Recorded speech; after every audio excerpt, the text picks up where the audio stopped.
Yeah, welcome to, this is our 11th time doing this, our 11th cocktail session. So uh, as always, it's really, really good to see everyone's faces. Thank you especially to folks that have been here with us through all 11 of them, and thank you for folks who are joining us today. And also, especially thank you for folks who helped host us in the past. So let's see, for folks who are new, I'll just do this really quickly. Every time we pick a theme, we make drinks based on the theme, and we drink that drink based on the theme. And it's a really good way to feature all our friends in F&B. So tonight, we've got Stacey. So Stacey, would you just introduce yourself and then just rock it? Hi. For those of you who don't know me, I'm Stacey Swenson. I live in Brooklyn, New York, but I lived in Chicago for 8 years, and I'm from Iowa originally, and I've been here in New York for 5 years now. It's been pretty awesome for me. I've gotten to work in some of the best cocktail bars in the world and learn from the best people in the industry, and I've taken those things and, like, you know, here in quarantine and trying to use those for good of humanity somehow. And I'm a lover of all things aperitivo, so I tend to stay on the lower ABV side of things, and I push that sort of aperitivo style drinking, which is usually lower ABV, and creating drinks that are like a little bit more light and sessionable and make you feel good throughout the evening rather than like weighing you down. Those drinks that you have kind of after you get off work until dinner that are like kind of get you like refreshed and fortified for a word we're going to be talking about later for the evening ahead of us. And because I kind of have a low tolerance to alcohol, I like to make lower ABV cocktails that kind of feel like they're a little bit more powerful drinks. And so the drink that we're going to be making later on, which we'll get into, is kind of actually a martini variation with low proof fortified wine ingredients. And I got connected through you all through Cameron, who we worked alongside of each other for a little while and have become really, really good friends since then. And we lived in Chicago at the same time, but didn't even know each other then. We met after she moved here to New York, and it was like kind of like this instant, like, and then I met Pete, who who's also cool. Stacey really needed a bottle of Malort, and Pete and I were moving to New York. So where we met because I was willing to be a Malort mule. It's nice to see that some friendships. And from that, a deep love bloomed. It's nice to see that some friendships are built on Malort rather than destroyed by it. Does Malort not come up in any of these cocktail hours? Malort will always come up. It's a constant. Yeah, it has definitely ended a lot of my nights at like the Continental or at Flatiron in Chicago. And so I only now drink Malort when I go back to Chicago, just because there's really no reason for me to like to do that here. It's like very much a nostalgic thing, and I have a really like special place in my heart for it. And so when I come back to Chicago, hopefully you guys shoot some Malort together. So I know that this is kind of like finding sherry can be a little bit more difficult because a lot of places don't have a very wide range. So I hope you guys were all successful in your sherry finding. And if not, if you were only able to get a different kind of sherry, let me know and we can adjust. It's really we can definitely find something for you to make. So does everybody, did everyone find some Fino or Manzanilla sherry? Oh, great. Awesome. Fantastic. Okay, so we were going to kind of broadly talk about fortified wines and cocktails with an emphasis on sherry, and then maybe we'll start to make, Douglas, how should we do this? Should I make the cocktail now and then we talk about it afterwards, just so we can have a drink? I think people like to talk about it with a drink in hand. So that makes sense. Want to vary the lead. That's why we're here, like, get to the booze. Okay, so everyone has a mixing glass, a bar spoon, a Hawthorne strainer, a jigger, orange bitters, dry sherry or Fino or Manzanilla sherry, and dry vermouth. And ice. You're gonna need ice too. All right, cool. And those of you who don't have it, then just have fun and watch. First, we're going to start with our cheapest ingredient first. I know that's something that Amy talked about when she was going over flips. And so I'm going to start with my orange bitters. Now I'm going to add 2 dashes of orange bitters.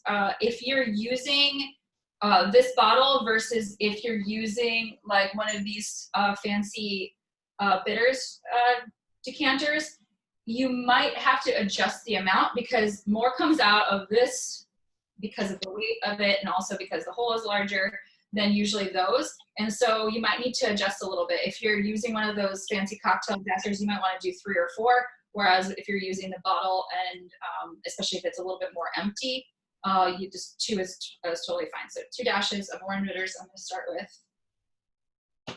And then we're going to add 1.5 ounces of dry vermouth.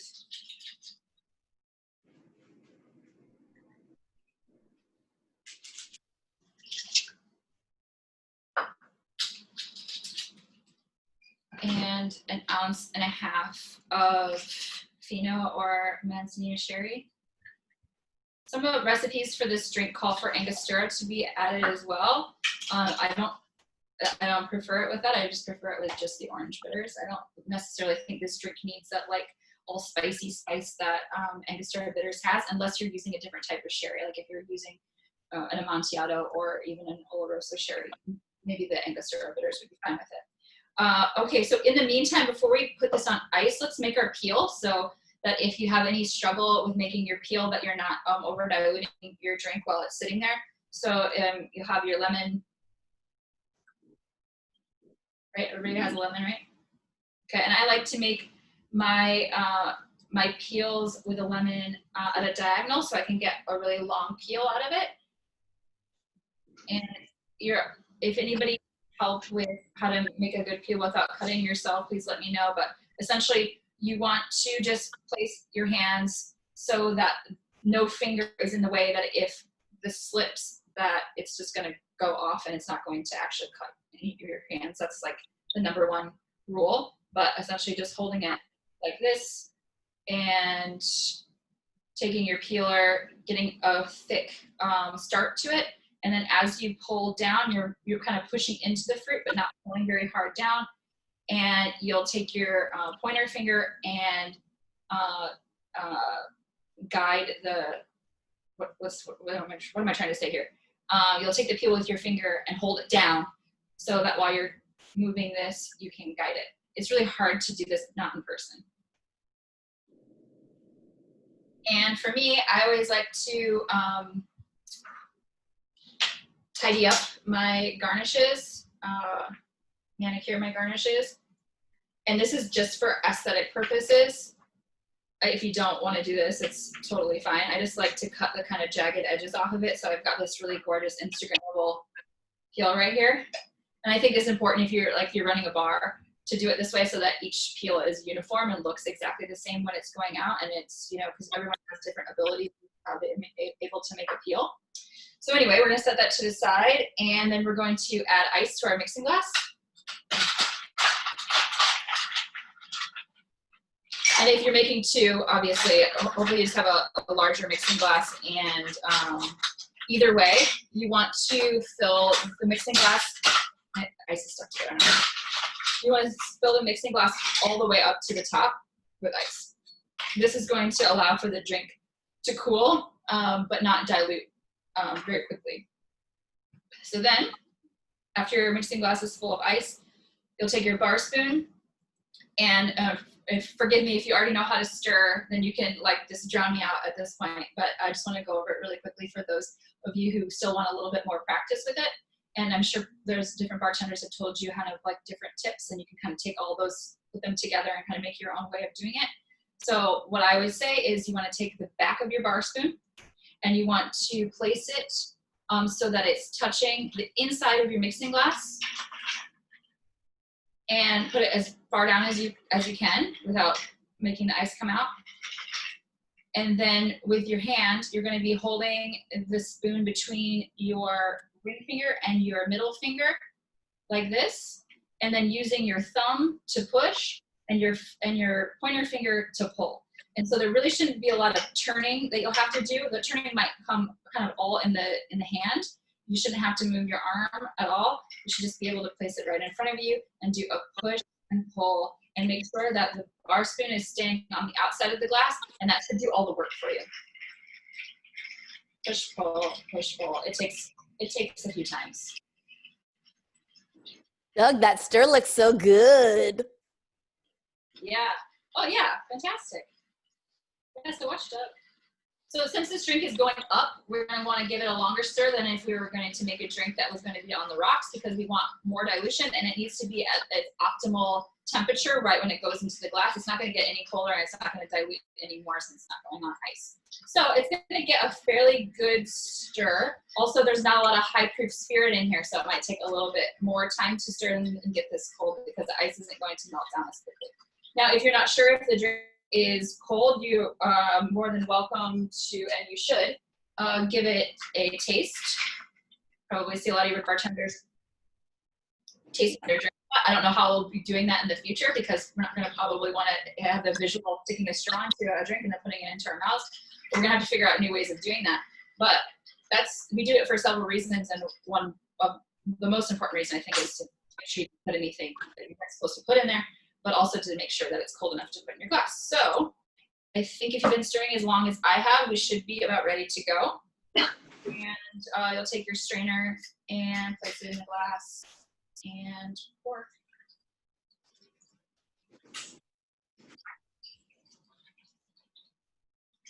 So you have a drink that looks like a martini, kind of feels like a martini, but is a lot less alcoholic than a martini. So I like to substitute these for the times that I want to drink a martini, but like I want to have several of them, or I have something to do in the future, or I love the feeling of having a martini in my hand. It's so elegant and it's sexy, and I think that's the reason why most of us drink them.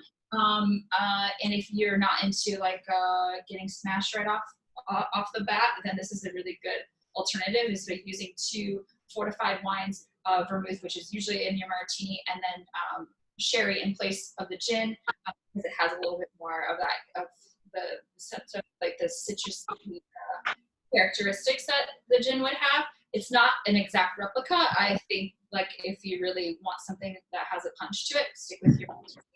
And I can tell you some martini variations that have vodka or gin in them and also have sherry in them. I kind of skipped over a step. If you take when you express your citrus, you want to make sure that the shiny yellow or orange part is on the outside, and you pinch your fingers together, and on the outside of the glass, you make sure that those citrus oils go on top of the glass, and you stick it in. And some people, you'll see some bartenders rub the outside of the glass. I don't prefer to do that, because I think it gives this kind of numbing effect when you put your mouth to it. So if you want to just tap it on there just a little bit, that's fine. But make sure that your peel goes in so that the shiny yellow part is facing out, so that when you put your face, that you get all of those lovely citrusy aromatics. And there you are. This is a bamboo. Bamboo is actually one of the first known classic cocktails to come from Japan, from a German bartender named Louis Eppinger, who they say worked with Jerry Thomas for some time.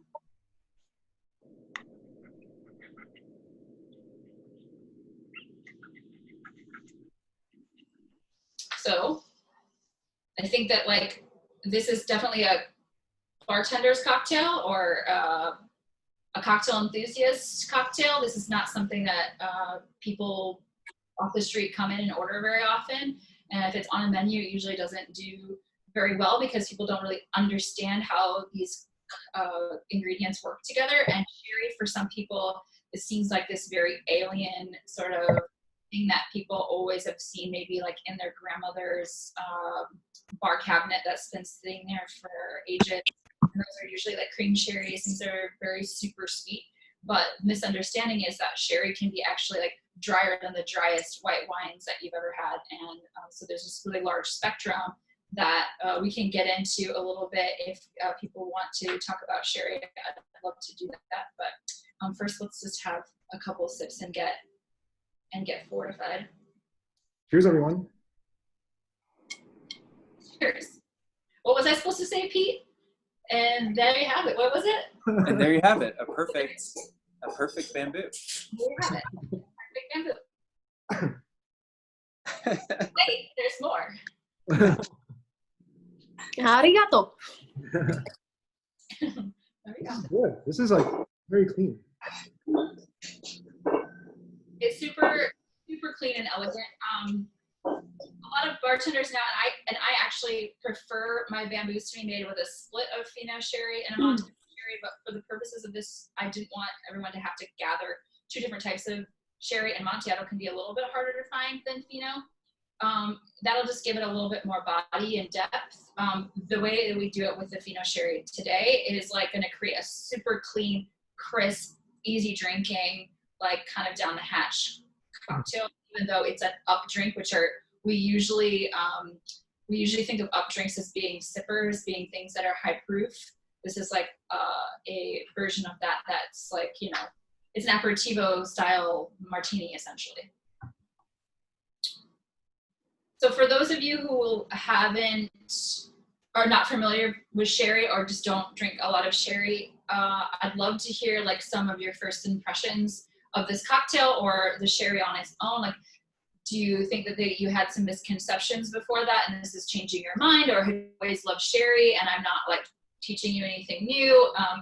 Anything that you can, like, if you want to give me feedback, I'm really interested to see how the world is taking to fortified wines, especially to sherry. You can talk now if you want. And I'll chime back in with other things about fortified wine. You can use your words, guys. You can use your words. Okay, well, we'll go back to that. So we initially started this demo with a broader lesson about fortified wine in general and fortified wines and how they work into cocktails. And a fortified just essentially means that the wine is a brandy or a neutral grain spirit is added to the wine to fortify it. So you're essentially adding something to the wine. With the case of aromatized wine like vermouth, other things like herbs and botanicals, peels, barks, a plethora of different things are added to vermouths and other aromatized wines like Chianatos and Americanos. And then we also have other fortified wines like Madeira and port, and of course sherry, as we're going into right now. And I think the most popular has been vermouth, because it's in the most commonly drunk classic cocktails, the martini, the Manhattan, the Negroni. And for a long time, I think vermouth got a really bad rap because it wasn't treated properly, it wasn't stored properly, people were not mixing it right. And so there was this dark age where vermouth was kind of seen as like taboo, and like, you know, I'm sure you've heard like people in maybe our parents' generation who were like just wave the vermouth bottle over the martini, and because it was kind of seen as something that was like watering it down or some way. But now I think because vermouth is better understood, although people agree, because vermouth is treated more properly, and because bartenders are kind of bringing it back into the world of like, it's not just, you know, something that is like a dusty thing on the back bar that's been there for ages. It's coming back as being seen as like a very important player in the cocktail world. And for the most part, you'll see the classic cocktails that have vermouth as its modifier. A modifier meaning something that's added to a cocktail that's meant to lessen the blow of the main spirit. So it's usually added in smaller parts. You know, for the most part, those drinks are fantastic, and I'm not saying that there's anything wrong with that. I think that vermouth can play an even bigger role as being the main component of cocktails, or I should say fortified wine as a whole, can play a bigger factor in being like the main star of cocktails, especially with low ABV and aperitivo style drinking becoming more and more popular here in the States. People are a little bit more mindful about what they put into their bodies and a little bit more careful about what they have in their hand. Like, they really want something that has quality in their hand rather than just something that's going to get them drunk. And because we have so many great fortified wines that are coming onto the market right now. So many different and chocolate we can have with it. Stacey, can you take a moment to explain, like, you know, you mentioned like Fino and Manzanillo sherry, right? But there's like all these different kind of categories of sherry. Could you? Yeah, I actually made this. It's really poorly made, but this is kind of a graph of to show you, not a graph, whatever it is. It's to show you the different styles of sherry. And so like I said, Fino and Manzanillo sherry are the driest type of sherry. So they're going to go from here to here. It's going to go from driest to most full-bodied and sweet.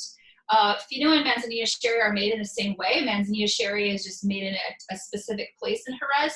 All sherry has to be made in the sherry triangle, with Jerez, Spain being in the middle of it. People in Spain actually don't call sherry sherry. They call it Jerez or Vino de Jerez.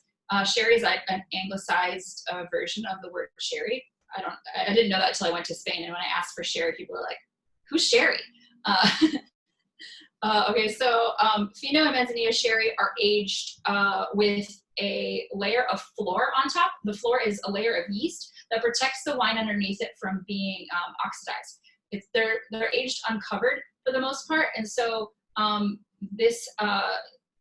the reason why the floor is so important is it helps the wine from being oxidized, but also the fortification of the wine actually happens after it's fermented, and so that's why Fino and Manzanillo sherry are drier than any other like fortified wine.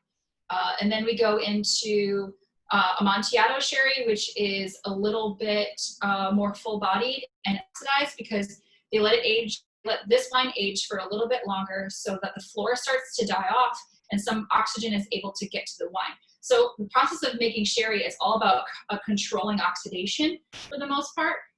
This is a big part of why sherry is so complex and cool, and what makes it, and it sets it apart from other wines and fortified wines. And then when you get a little bit further down and you start to oxidize it a little bit more, this isn't necessarily any sweeter. It's just going to be a little bit more oxidized, complex. Palo Cortados are super delicious. If you see one, just pick it up because they're delicious to drink on their own. As well in cocktails, so they tend to be just a little bit pricier because there's usually a little bit more care and age that goes into them. And then we go on to Oloroso. Oloroso doesn't have any floor on top of it while it's aging, so it's able to oxidize completely. And here you're going to get super robust, nutty, caramelized, delicious wine that's really great with food, especially steak and charcuterie. So it's often drunk in Spain alongside dried meats and stuff like that. And then, so all of those are considered to be dry sherries. They're all made from the Palomino Fino grape. And then we get into sweet sherries, which would be Pedro Jimenez and Muscatel. I don't know much about Muscatel. I've actually never had one before, so if anybody knows and wants to chime in on that, please go ahead. But these are made with this one's made with a Pedro Jimenez grape.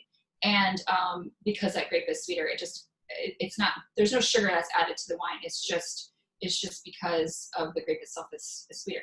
And then we go on to sweetened sherries, which are probably the ones that you've seen in your grandmother's basement, which are like East India sherry or cream sherry. If you've seen like Harvey's Bristol cream is one of those things that my mother always used to drink, and I was like, that is so weird and gross, because whatever she was drinking was probably been sitting there for years and years.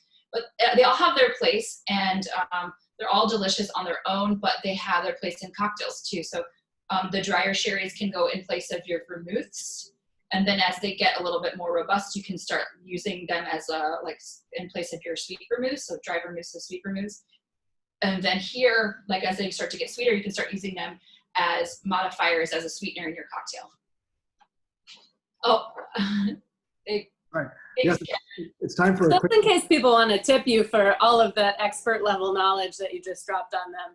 People like me who've done this for years pay Stacey Swenson money to teach them master classes. And she showed up here to do it for you all. I'm also having fun. Yes, thanks so much, Stacey. Yeah, so I'm going to say this every time, but I really want to support our folks in food and beverage. And, you know, it's not a nice to go to a bar and drink a drink at the bartenders. So if you would consider tipping Stacey at her Venmo, which Ken was holding up right there, I think she'd appreciate it. Yeah, and I just went over like centuries of tradition and so, like a super wide range of different kinds of wines in a very short period of time. So I'm sure I missed something, and there's no way I could give it the honor that it deserves in a small amount of time. So, you know, if you want to get into it further, we can, like, you know, Take my place from it. slide into my DMs. What did you say? I missed it, whatever it was. Are you extremely blonde in your Venmo picture? Yes. Okay. I was blonde up until pre-quarantine because I was scared of Just double checking. So does anybody have anything to say about sherry, their experiences with it, how they're feeling about this cocktail? Is it weird? Is it delicious? Is it not for them? That's totally fine. I just really love your chart. I think that was just delightful. Thanks for doing that. Definitely took a picture of it. I'll send it along somehow. Stacey, I've also got like a bottle of Oloroso like in my cabinet here. And, like I literally don't know what to do with it. Right. Oh, so, awesome. So you can make this exact cocktail with Oloroso, and it's going to be also super delicious. It would go really well with some food. If you want to just do the exact same cocktail with Oloroso, you'll be super happy with it. Or you can switch out your dry vermouth for sweet vermouth, and you essentially have an Adonis, which is predecessor to the Bamboo, which is dry vermouth, sweet vermouth, and sherry, any type of dry sherry. Typically with an Amontillado, but Oloroso would be awesome too. So I would definitely recommend that. The Oloroso, God, there's so many things you could do with it. Oloroso is delicious. If you want to that with Fino sherry and make a sherry cobbler with that, that combination of the Fino and the Oloroso, so 50-50 of that, and like a bar spoon of lemon and some jam, and maybe some bitters, some Peychaud's and Angostura bitters. Shake that with some crushed ice, put it on crushed ice, and garnish it up really beautifully, and you've got yourself a really awesome sherry cobbler, and you have all the ingredients for that. If you have some jam or just some sort of fruit syrup in your fridge right now, you can easily make that. Should we also, What was the one with the sweet vermouth? That was an Adonis, Adonis, created in New York, and that was a predecessor to the Bamboo. So there's two stories that the Bamboo either came as a martini variation or it was an Adonis variation. Either way, it doesn't really matter. But Adonis is like the big brother to the Bamboo.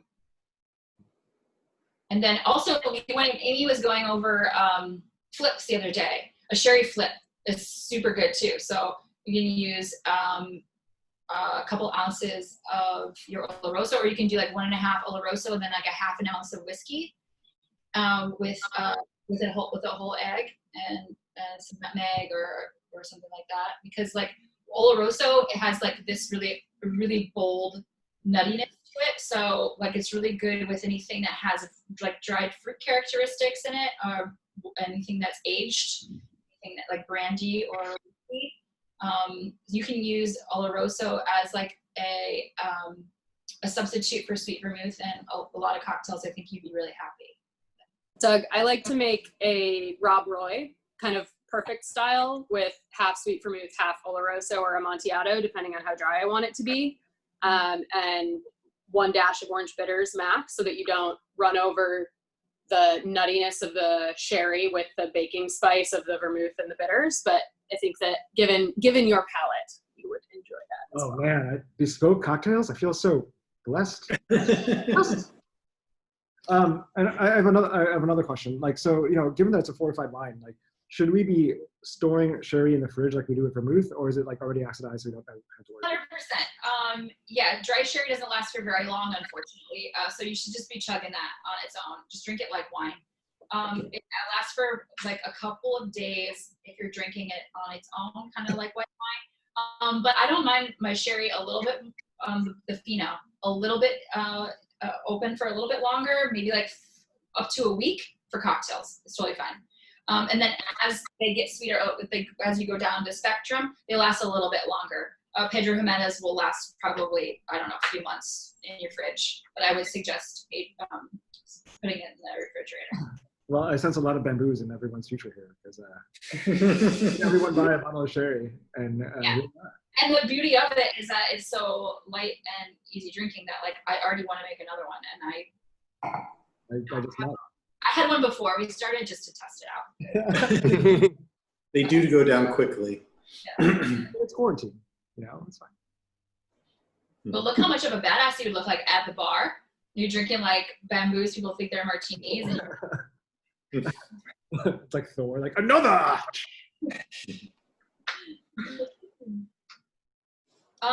Is anybody else have any other type of sherry that they have around and they don't know what to do with, or?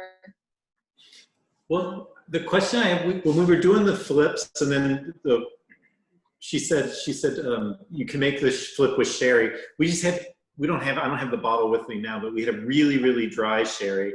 And I didn't like it nearly as well as I like the other flip. But was it because we used way too dry of a sherry? Do you need to sweeten it up a little bit? Yeah. I would, with the flip, you want to use something that's really full bodied. So I would either use like probably an Oloroso or even like an Oloroso Pedro Jimenez. Okay. I'm making a flip with rye whiskey and Pedro Jimenez and a whole egg. It's like raisin bran breakfast. It's delicious. Okay. And Muscatel is going to have a similar sweetness profile to PX. It tends to just be slightly less like molassesy and dark raisinated fruit. It tends to live more in that like kind of like golden raisin, apricot kind of raisinated fruit realm. And so that is kind of to do like a blonder flip with that higher sugar. Or if you want to use a dry sherry, you can always add more sugar. That's the other part of it. Like part of what's going to fight the egginess of the egg. Right. I wouldn't suggest using Fino really in a flip. It's just too light bodied to stand up to a whole egg.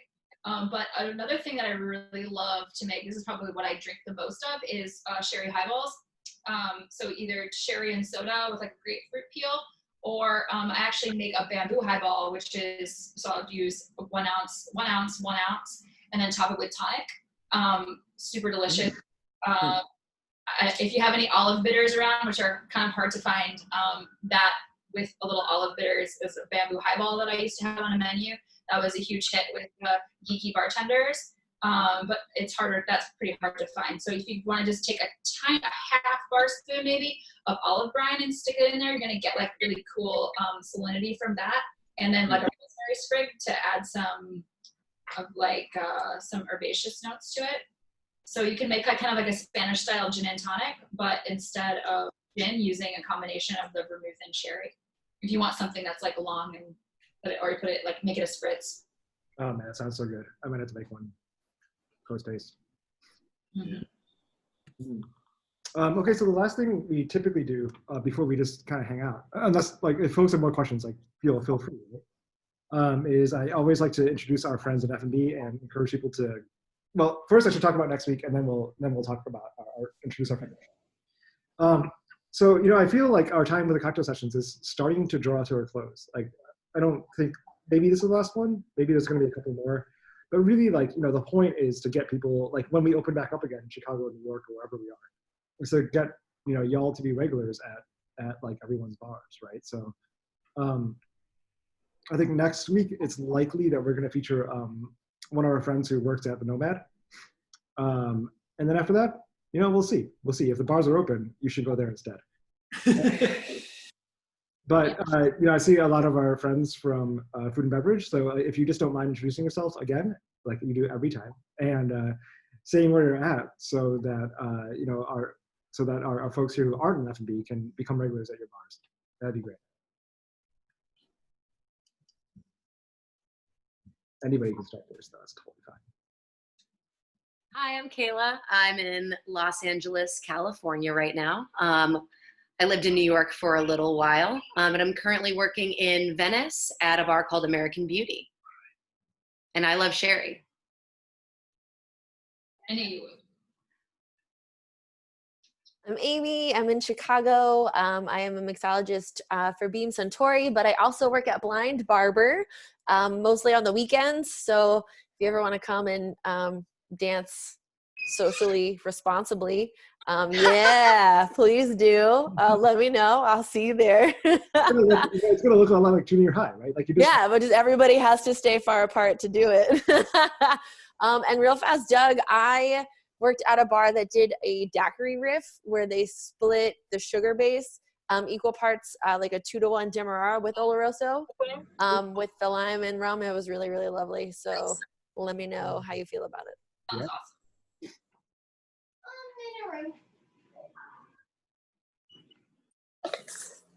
I'm Cameron. I think most of you probably know who I am by now. As discussed earlier in the call, I am not entirely sure where my hospitality home is right now, but I have, been really enjoying all of the regulars that I've made in my hospitality career. Doug and Jeannie and Pete and Kurt and Bettina being among my favorites ever. Super fortunate to have gotten to get to know them when I was at Charcoal Bar in Chicago. And these days, I'm waiting for the next thing and trying to work on some projects to help increase equity of access for our non-English speaking colleagues. So if you have any connects in the nonprofit world to organizations working on Hispanic and Latinx professional access or language education, hit me up. And Stacey, finally, where can we see you after all this is over? I don't know. So the last place I was at was Bar Pisellino, where I left Dante program there, and we closed, and I was furloughed. I'm not sure if I'll go back or what the story is with that restaurant group. Unfortunately, they're kind of not keeping me in the loop.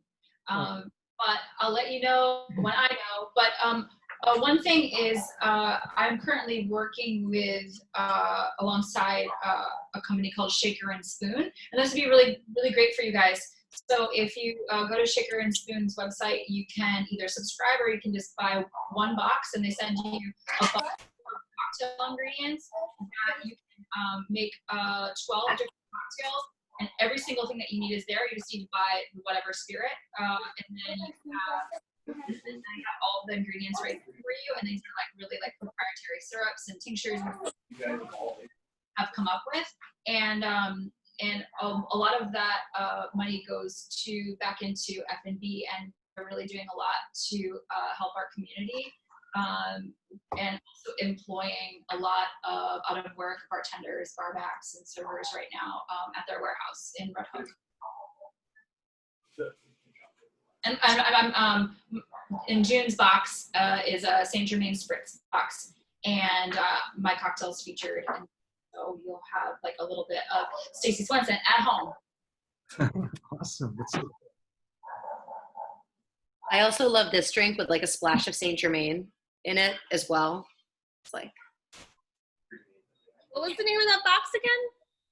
Shaker and Spoon. It's called turkey, cheese, mayo. Awesome.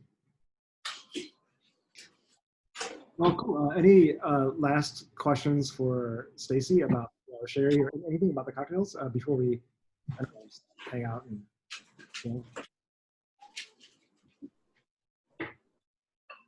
Mine's gone. Stacey, what are you drinking at home these days other than sherry? Like vermouth highballs, sherry highballs. I actually am drinking martinis a lot because like if there's a night that I just want one drink, I have a martini. I have a bottled martini in my freezer that I just make one up every week or so, and I'm just able to pour them off and go.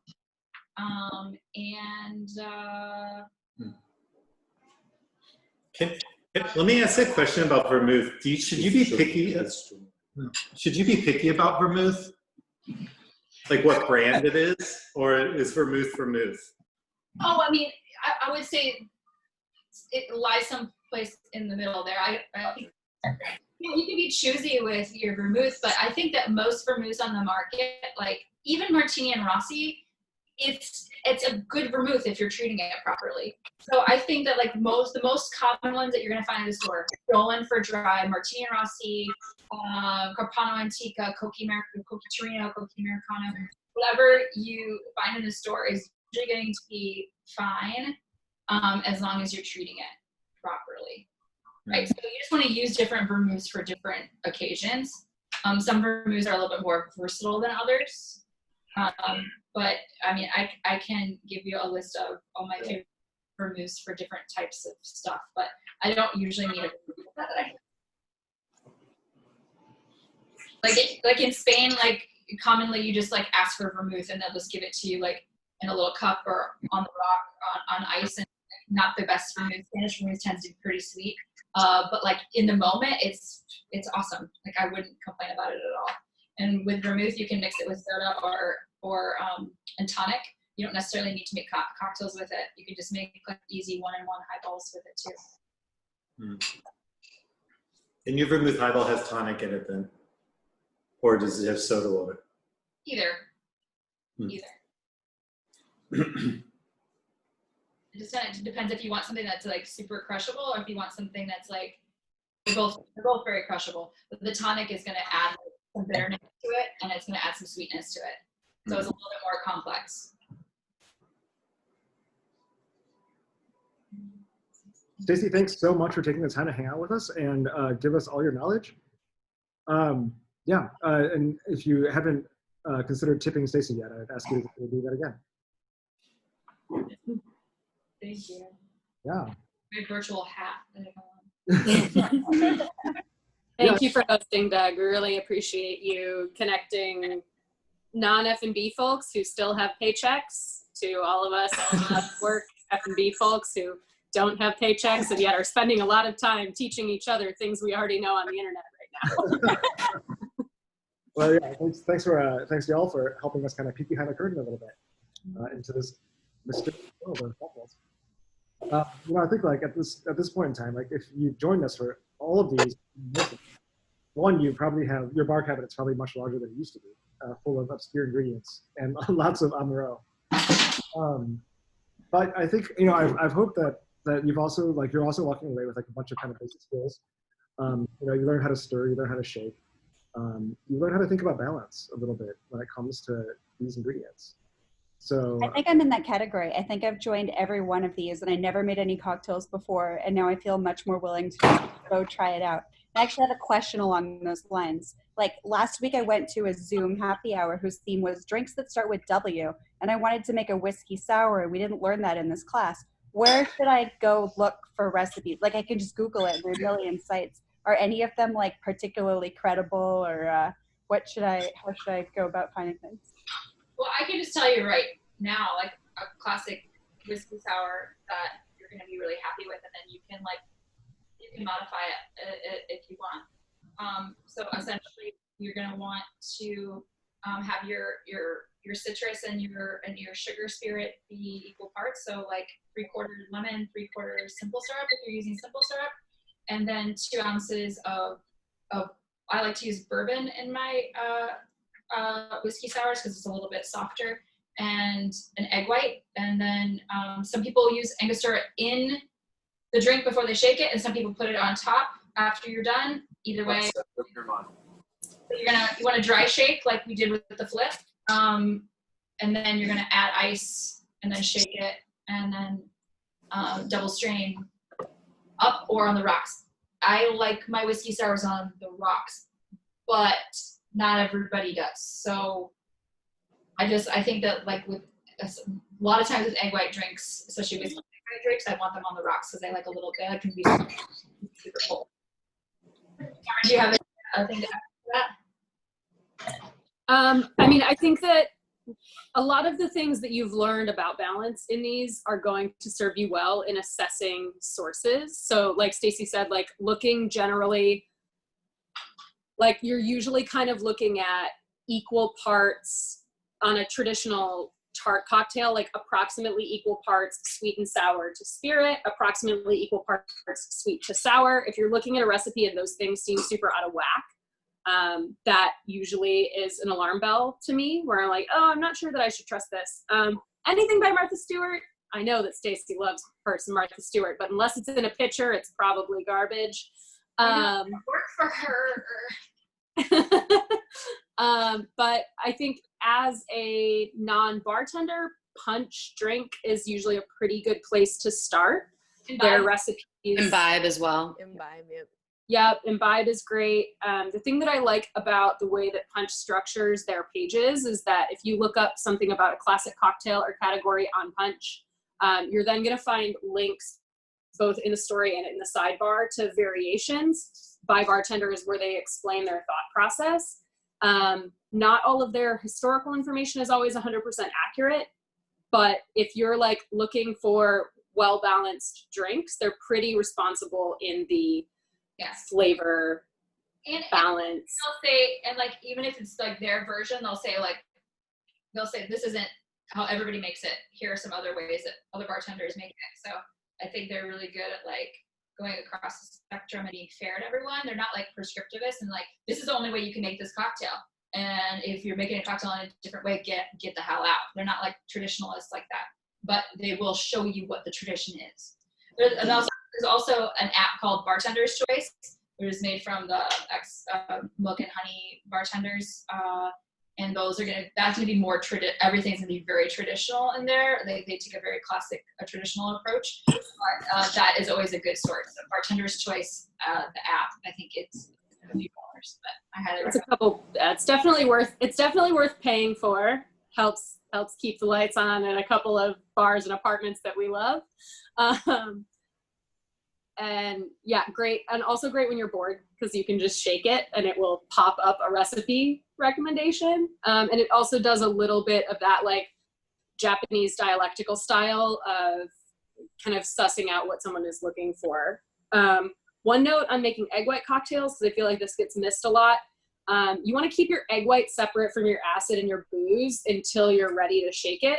If you've ever had an egg white cocktail that tasted grainy or kind of like an omelet, the issue was that the acid and the alcohol cooked the proteins in the egg white. Like you basically made ceviche and then you shook it and served it with a drink. So I think oftentimes when people struggle making egg white cocktails at home, it's because you're not moving quite fast enough because this isn't something that you do day in and day out. And you've had acid or alcohol cooking your egg whites. I'm going to take my leave of you all. I love you. I have a next obligation, but tip Stacey. She's amazing and I love her deeply as a person and also as a bartender. She's amazing. So thank you everyone for showing up. I love you all. Bye. Going back, did someone work for Martha Stewart? Is that a thing that I heard? Or is that a thing I thought I heard? Is that a thing I wanted to hear and didn't hear? Cameron was saying don't necessarily trust cocktail recipes on Martha Stewart's website, and then she hollered at me because she knows I love Martha Stewart, and then I said, oh my God, I want to work for Martha Stewart, and obviously there's something that she needs in her system, and she needs me to make her cocktails for her and put recipes on them. She does. And you can invite her against insider trading. And also be her best friend. Right. So on that note of a homemaker guru, what are the top 3 cocktails you think that the layperson should have in their arsenal? I think we're all going to have different answers for that, but I think the top 3 would probably be like, you should know how to make a daiquiri. You should know how to make a good martini. And then I guess either an old fashioned or a Manhattan. But I guess if you know how to make a good martini, you know how to make a good Manhattan. You just like switch things out. I guess you should know how to make a good old fashioned. And then if you know how to make those 3 cocktails, then there's hundreds of other cocktails you can make by just switching out some of the ingredients. What would you say, Amy? That was aggressive. Amy, no, I think same. Like she. What would you? If you know how to make like a daiquiri, right? Like that same blueprint, like a lot of cocktails follow what I call like templates. So once you have one, you can like switch it out, right? So if you make like a basic whiskey sour, so you've got like bourbon, lemon, sugar, yeah? And then you switch out the the sugar, the simple syrup for honey, now you have a gold rush, right? And then if you take the bourbon and put gin in, now it's a bee's knees. So like once you know the ratios, like Stacey said, if you can do a daiquiri, then you can sub out some of those sugars and those base spirits, and you'll have a whole different cocktail with kind of the same template. So if you know how to shake it properly and get that dilution, then you can just like, the world's your oyster. Like you're ready to go. And how handy is it that we just had a DAC class last week? Yeah. Ooh. Daiquiris are tough too, to get the balance and dilution. I judge bars real hard. Like I get real judgy. Like if I go to your bar and order a daiquiri and it's not good, I'll be like, I don't know if I can. Did you think that you would grow up and say, I'm sorry, I can't come. I have DAC class tonight. Oh,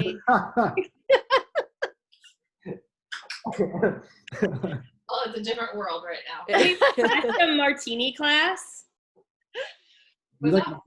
As a future class, can we request a martini class? Yeah, absolutely. I would like that, and I don't know how to make one because I'm trash. If anybody here wants to teach me, I'll just up on the Maybe we were putting the north here with the bamboo then. Maybe we should have started with a martini and then went on from that. But yeah, hopefully somebody down the line can come on and make some. Yeah, I know Cam was real excited about talking all things martini, so I'm sure she can help us find, or she can be the link to doing a really solid, thorough martini class. Dirty martini, please. If you want to use your Fino sherry, use this in place of your dry vermouth, and a martini with gin I prefer. But so 2-to-1 gin or vodka to sherry 1 ounce, and then you have yourself a tuxedo. It has a name. Sounds classy. Reminds me of a cat. I'm in.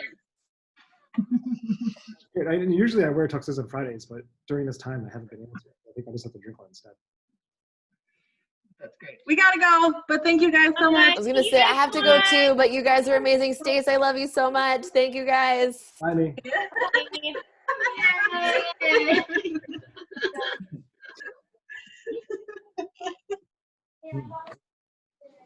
Nice. So how's everyone doing?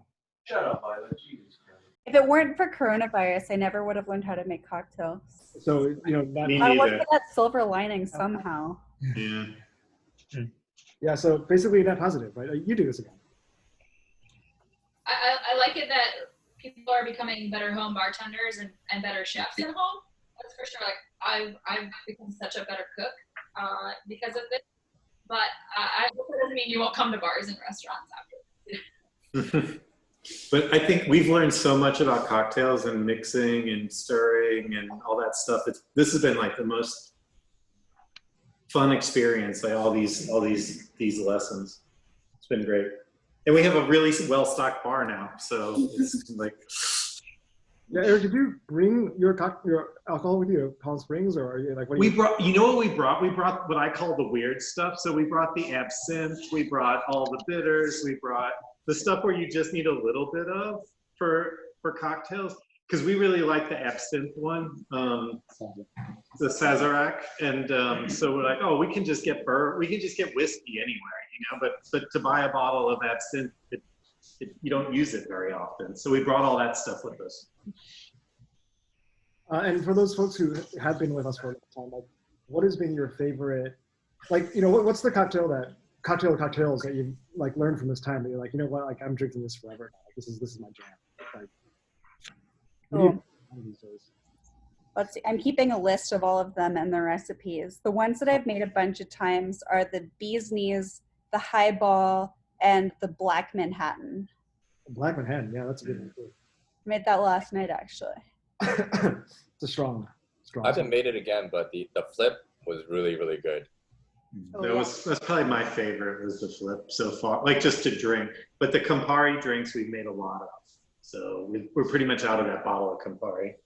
So I'm pretty sure I drank like 3 or 4 of flips that night. A lot of protein. It felt like a human omelet. We missed the daiquiris. Yeah, and then I was dry shaking and I had like one almost exploded my face fast. So Elizabeth, you have to give us the daiquiri recipe because we missed it last week. You should share all the recipes at some point. Yeah, Doug can send out the Google Doc I'm keeping. I do have to populate the missing Sazerac recipe that I didn't write down. I need to rewatch the video. But Doug is also recording these and putting them on YouTube if you want to Okay. like watch the class. Okay, great.